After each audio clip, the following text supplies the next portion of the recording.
দাদা একটা পার্সেল ছিল ফ্লিপকার্ট থেকে। আমি এই যে বট গাছটা এখানে দাঁড়া আছি, পার্সেলটা কথা নেবেন আপনি?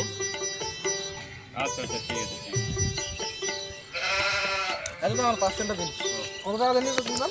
স্যার পার্সেলটা 200 টাকা। 200 টাকা।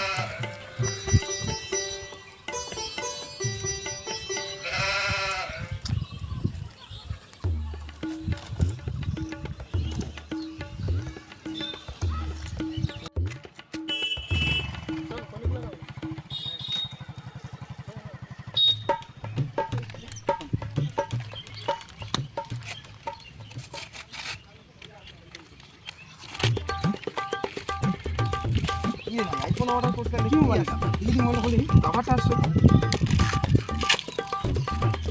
আরে তো মোবাইল কই? মোবাইলে কভার আসছে তো। মানে কোন দিকে গেল রে?